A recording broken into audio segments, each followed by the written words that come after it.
Alors, bon matin tout le monde, toujours Jesse Roberge, votre courtier immobilier pour Via Capital. Aujourd'hui, spot éducatif, comme vous avez pu lire sur le titre, on parle du meilleur timing dans l'année pour vendre ou acheter une propriété et en même temps, 2-3 petits trucs conseils, histoire d'attirer le client chez vous. Tout commence par la visibilité sur le web. Alors, on commence. C'est quoi la meilleure période dans l'année pour vendre ou acheter sa propriété? Ben, c'est assez simple. On parle de janvier à juin. On est présentement le 4 décembre. On est 9 h le matin.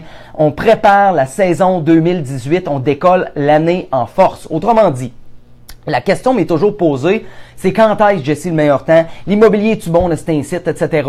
Bref, l'immobilier est aussi bon qu'il a toujours été, du moins, c'est juste qu'il faut user d'un peu plus de stratégie parce qu'on a beaucoup plus de produits sur le marché actuellement qu'il y en a déjà eu auparavant.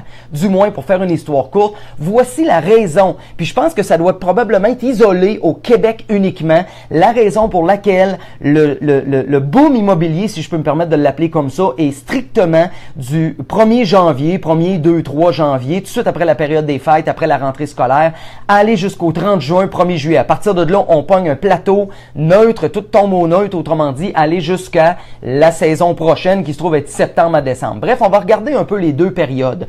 On va avoir la période d'automne qui se trouve être après la rentrée scolaire de septembre, aller jusqu'à peu près 15 décembre. Je vous dirais qu'il nous reste à peu près 2 semaines de bonne période immobilière avant que les gens commencent à rentrer un peu dans le party des fêtes, Noël, jour de l'an, bref, entre guillemets, on a une vague générale au Québec qui s'appelle la période de vacances 2 minutes. Ça fait quand même un bon 3 mois qu'on travaille, pas juste au niveau de l'immeuble, je parle général tout au niveau des gens dans la province de Québec. Ça doit être partout comme ça au monde, tous ceux qui fêtent Noël le 24 et le 25. Bref, du moins, ça nous amène à avoir un ralenti à compter généralement du 15 décembre. À partir de là, on a 2 semaines et demie, où ce que généralement ça tombe mort. Je vous dis pas, j'ai jamais vendu de propriété entre Noël et le jour de l'an, mais c'est pas la tendance moyenne.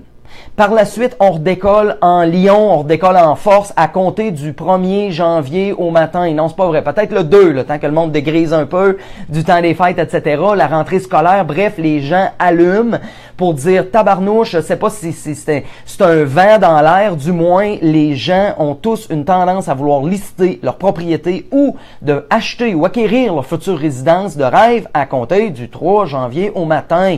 Notre téléphone sonnait pas, puis là, ça sonne à profusion, t'es mieux de t'amener un chargeur de cellulaire dans ton char parce que tu vas manquer de batterie à midi. C'est sérieux de même. Pourquoi? La raison est fort simple.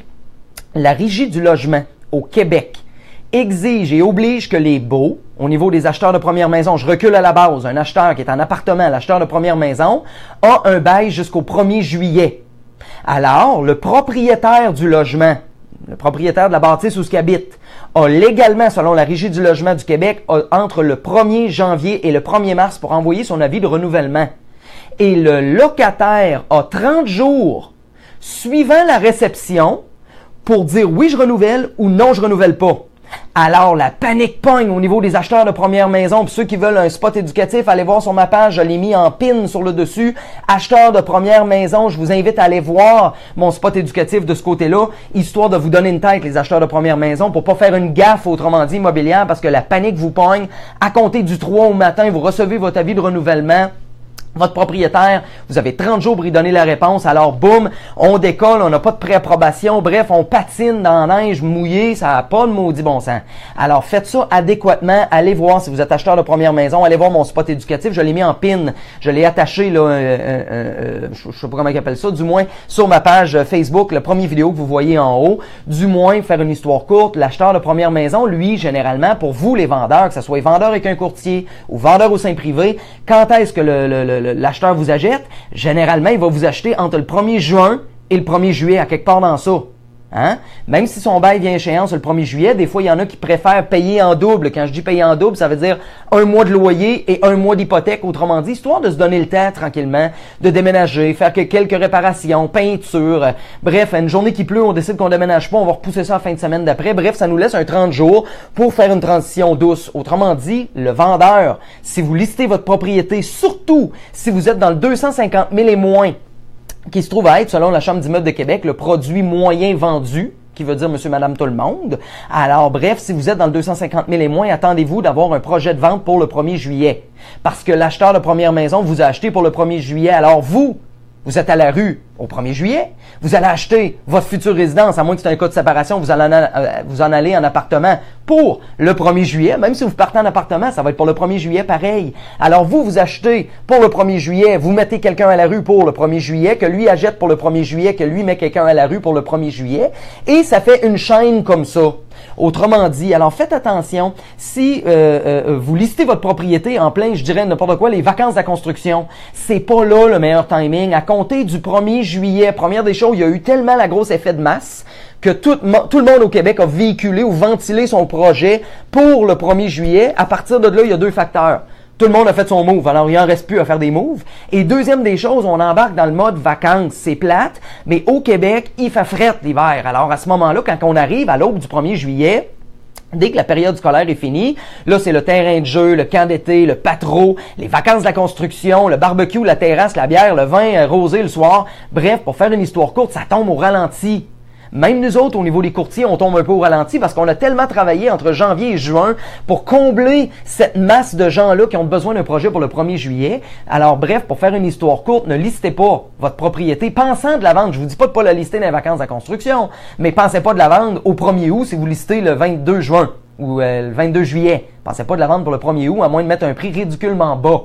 Alors bref, à tenir en compte, autrement dit, je dirais, faisons une histoire courte, là, du 15 septembre au 15 décembre et du 3 janvier au 30 juin. Si je fais pas mon année dans ça, je dois aussi bien prendre mes licences puis de les raccrocher et dire Jesse, fait plus de courtage immobilier à Québec. Terminé. Alors, pour faire une histoire courte avec ça, les périodes immobilières, je viens de les répéter. On va regarder maintenant qu'est-ce que ça prend au niveau... Qu'est-ce que ça prend pour attirer l'acheteur, autrement dit, dans votre propriété? Tout commence avec le web. Comme j'ai dit au début de mon spot éducatif, tout commence avec l'apparence sur le web. Notre plus gros ennemi aujourd'hui, mais notre plus gros aide, c'est un couteau à deux tranchants, c'est le web. Les gens, c'est fini les journaux, les revues, les quotidiens, ou comme dans le temps, les courtiers qui avaient un gros cartable avec les listings, laissaient ça à leurs clients, etc. Aujourd'hui, dans la demi-heure, j'ai listé la propriété, le téléphone peut sonner, puis je peux avoir une offre d'achat 2 heures après. C'est la réalité et la vitesse du web. Par contre, sur la contrepartie, c'est que si on est mal présenté, du confort du salon, du futur acheteur, il va dire « arc », ou il va agrandir les photos, dire « ouf, non, ça fait pas », ou tout simplement dire « hey, je la sauvegarde dans mes favoris ». Alors, si vous n'êtes pas bien présenté au travers de l'écran du web, sans même le savoir, mon téléphone ne sonnera pas sur votre produit que vous m'avez confié. Pourquoi? Parce que j'ai pas fait ma job adéquatement, je vous ai pas coaché, je vous ai pas amené à avoir une présentation adéquate. Tout commence avec les photos. La personne, indirectement, là, si vous êtes acheteur, vous avez déjà acheté, vous avez déjà magasiné des propriétés virtuellement, vous faites quoi? On regarde l'adresse, on regarde le prix, puis on regarde les photos. Prenez pas la peine de commencer à checker une chambre 10 par 12 puis un salon 14 par 24, ça vous dit rien.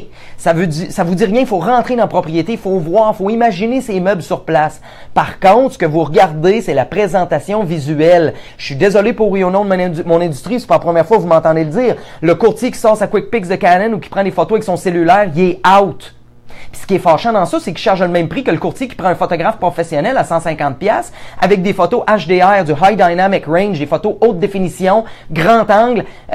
On peut pas avoir la meilleure comparaison que du proprio, c'est plate, mais c'est eux autres qui ont instauré ça en 2004 quand ils ont commencé avec leur standard de présentation. Tandis que le courtier est laissé un peu à lui-même de donner ou offrir ses services pour un échange de commission ou un prix, autrement dit. Fait qu'à ce moment-là, il y a certains courtiers, encore aujourd'hui, qui prennent des photos avec leur propre appareil photo. Alors à ce moment-là, pour faire une histoire courte, ça prend des photos, ça prend un home staging. C'est beau de prendre des photos, mais s'il y a plus de vaisselle sur le comptoir puis dans l'évier que il y en a dans les armoires, il y a 22 paires de souliers à l'entrée, il y a des manteaux partout sur la balustrade, puis mon lit est pas fait, ben tabarnouche, quand que le photographe professionnel arrive, ben il prend des photos professionnelles d'un bordel. C'est plate, mais c'est la réalité. Alors bref, pour faire une histoire courte, la présentation sur le web, je peux pas mettre l'emphase plus. C'est épouvantable, c'est 150% de mon succès parce que tout passe par là aujourd'hui, puis il y a tellement de produits, puis c'est tellement compétitif, on roule à au-dessus de 10 000 produits présentement en vente dans la ville de Québec, pas la province. On parle de la ville de Québec, Rive-Nord, Rive-Sud, que ça nous amène à avoir un surplus d'inventaire. Puis dans un surplus d'inventaire, si je suis pas présenté adéquatement, M. Benvaleur, je vais être flushé du revers de la main, du confort du salon, du gars qui a sa petite tablette de 8 pouces, puis qui a des photos qui crachent d'en face parce que la résolution de l'écran est tellement sévère. Alors faites attention à ça. Tout commence avec le photographe professionnel et le home staging. Oui, le prix, oui, la commission que je donne aux courtiers collaborateurs, ça, on n'embarquera pas dans ça aujourd'hui. Je fais juste vous donner 2 trucs. Quand vous avez une mise en marché à faire, si votre courtier n'a pas pris des photos professionnelles et ne vous a pas parlé de vous ramasser en bon français, c'est bien de valeur. Ça peut être un problème de courtier, peut-être pas un problème de produit. On est capable d'amener un produit à se vendre aisément. Tout se vend, c'est juste une question de prix et une question de présentation. Le client, faut qu'il soit capable de rentrer chez vous, du confort de son salon, avoir le goût d'appeler sur l'annonce, dire « Hey, j'ai le goût de rentrer chez vous, ton prix est alléchant, tes photos sont belles, je suis capable de placer mes meubles, je suis capable de visualiser à même le confort de mon salon, en arrière de mon écran de tablette électronique ou en arrière de mon ordinateur, bref, je suis capable de visualiser mes meubles. Et à partir de là, la vente va se faire généralement toute seule. Le client va rentrer chez vous, puis si c'est identique à ce qu'il a vu sur les photos, qui veut dire qu'il n'y a pas autant de vaisselle dans l'évier que sur le comptoir, que dans les armoires, puis il n'y a pas 22 paires de souliers dans l'entrée, puis des manteaux partout sur la balustrade, puis mon lit est fait, comme sur les photos, théoriquement, si un va avec l'autre, on est juste venu voir à l'intérieur comment je me sentais à l'intérieur de la propriété. Alors bref, faites attention, vous listez, on est à l'aube de la grosse période, 2018, listez avec un courtier de confiance. On charge tous le même prix, mais on n'offre pas toutes la même qualité de service. Alors bref, si vous avez aimé mon spot éducatif de ce matin, vous avez de la misère à vendre votre propriété en 2017, à l'aube de 2018, vous voulez commencer l'année du bon pied, vous étiez pas certain de prendre peut-être un vendeur au sein privé ou prendre un courtier, prenez la peine, si vous êtes à maximum, je vous dirais, une demi-heure du centre-ville de Québec, je suis là pour vous aider. Jesse Roberge, votre courtier immobilier pour Via Capital. Le numéro de téléphone n'a pas changé, il est toujours 418-627-3333. Vous pouvez toujours m'envoyer info@quebecproprio.com, vous pouvez me laisser un message. Bref, il y a tellement de façons aujourd'hui de rejoindre les gens quand on a besoin, que ce soit par Facebook, par courriel, par téléphone, par texto. Du moins, 418-627-3333. Appelez mon bureau, demandez-moi, ils vont me transférer l'appel, ça va me faire plaisir. Ça peut être juste une consultation téléphonique. Je peux juste vous donner un petit coup de pouce. La lumière au bout du tunnel, pour ceux qui essaient de vendre sans succès, c'est pas un train qui s'en vient à pleine vapeur, c'est une lueur d'espoir. C'est juste une question de philosophie, comment que je vois mon projet immobilier versus quelqu'un d'autre. Alors, hey, passez une belle semaine. On se revoit sur un prochain spot éducatif live.